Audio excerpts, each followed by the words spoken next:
Antarctica से अब तक 400 से भी ज्यादा लेक्स डिस्कवर हो चुकी हैं, जो बर्फ की लेयर्स के नीचे छुपी हुई हैं। 2009 में अंटार्कटिका की बर्फ के अंदर से एक बिल्ली का ढांचा मिला था, जिसने रिसर्चर्स के होश उड़ा दिए थे। हैरत की बात यह थी कि यह ढांचा किसी आम बिल्ली का नहीं था। ये जिस बिल्ली का ढांचा था वो अंडे देने वाली बिल्ली थी। तहकीक के बाद मालूम पड़ा कि ये जानवर आज से तकरीबन 2.5 करोड़ साल पहले जमीन पर पाया जाता था।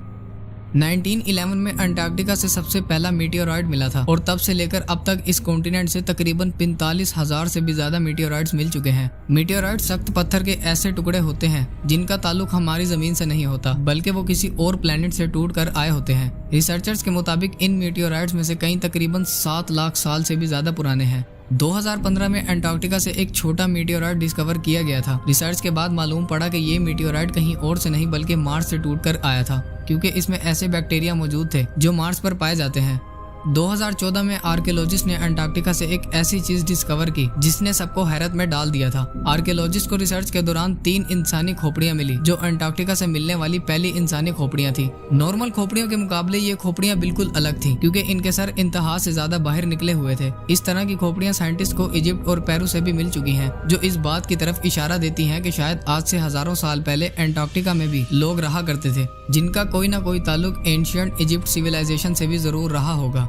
1911 में टेलर नामी एक साइंटिस्ट ने अंटार्कटिका में एक ऐसा वाटरफॉल डिस्कवर किया था जहां पानी की जगह ब्लड फॉल होता है, और इस मकाम को टेलर ग्लेशियर कहा जाता है। कई सालों तक यही माना जाता रहा था कि इस ग्लेशियर के अंदर से खून बहता है, लेकिन रिसर्च के बाद ये मालूम हुआ कि इस ग्लेशियर के नीचे एक बहुत बड़ा पानी का डैम मौजूद है, और इस पानी में समुद्र के पानी से भी 3 गुना ज्यादा सॉल्ट मौजूद है, और इसके साथ ही इस पानी में पहाड़ों से निकलने वाला आयरन भी मौजूद है। और जब ये पानी ग्लेशियर से बाहर निकलता है तो पानी में मौजूद आयरन हवा में मौजूद ऑक्सीजन से मिलकर आयरन ऑक्साइड बनाता है, और यूं पानी रेड कलर में बदल जाता है। इसी पानी में 17 टाइप के बैक्टीरिया भी डिस्कवर हुए थे, और हैरत की बात तो ये थी कि इन बैक्टीरिया को जिंदा रहने के लिए ऑक्सीजन और सनलाइट की भी जरूरत नहीं पड़ती। साइंटिस्ट और रिसर्चर का ये मानना है कि ये बैक्टीरिया उन प्लैनेट्स पर मौजूद होते हैं जहां ऑक्सीजन और सनलाइट नहीं होती, लेकिन ये बैक्टीरिया हमारी जमीन पर कहां से आए, ये राज भी अंटार्कटिका की मिस्ट्री को मजीद उलझा रहा है। इनमें अगर किसी का नाम सबसे ऊपर आता है तो वो ग्रीन एनाकोंडा का है। ग्रीन एनाकोंडा अब तक डिस्कवर होने वाला दुनिया का सबसे बड़ा सांप है, जो अमेज़न के जंगलों में पाया जाता है। ये सांप 30 फुट लंबा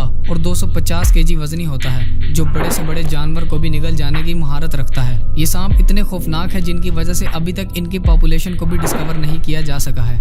दुनिया के सबसे बड़े मगरमच्छ भी अमेज़न के जंगलों में ही पाए जाते हैं। ब्लैक कैमन अमेज़न के जंगलों में पाया जाने वाला दुनिया का सबसे बड़ा मगरमच्छ है, जो 9 फुट से लेकर 20 फुट तक लंबा होता है, जिसका वजन 300 केजी से भी ज्यादा होता है। ये इतने बड़े और वजनी होने के साथ साथ अपनी डार्क कलर और आर्मर्ड स्किन की वजह से बाकी मगरमच्छों से मुख्तलिफ होते हैं, और ये मगरमच्छ 80 साल से भी ज्यादा सर्वाइव कर सकते हैं। अमेज़न रेन फॉरेस्ट में टाइगर्स और लायंस के बाद दुनिया की सबसे बड़ी बिल्लियों की किस्म पाई जाती है, जिसे जैगुआर के नाम से जाना जाता है। ये दिखने में खूबसूरत होने के साथ साथ बेहद खतरनाक होते हैं, और सर्वाइव करने के लिए ब्लैक कैमल्स का भी शिकार करते हैं। अमेज़न के जंगलों में मेंढक की एक ऐसी किस्म भी मौजूद है जिसके ऑर्गन्स देखने के लिए उसे काटने की भी जरूरत नहीं पड़ती। ये मेंढक गिलास फ्रॉग के नाम से जाना जाता है, जिसकी स्किन बिल्कुल ट्रांसपेरेंट होती है। इस मेंढक की स्किन से इसका धड़कता दिल, लंग्स, लिवर और आर्टरीज तक नजर आती है। अमेज़न फॉरेस्ट में चींटी की एक ऐसी किस्म पाई जाती है जो बेहद खौफनाक है। 4 सेंटीमीटर लंबी दुनिया की ये सबसे बड़ी चींटी बुलेट आंट के नाम से पहचानी जाती है।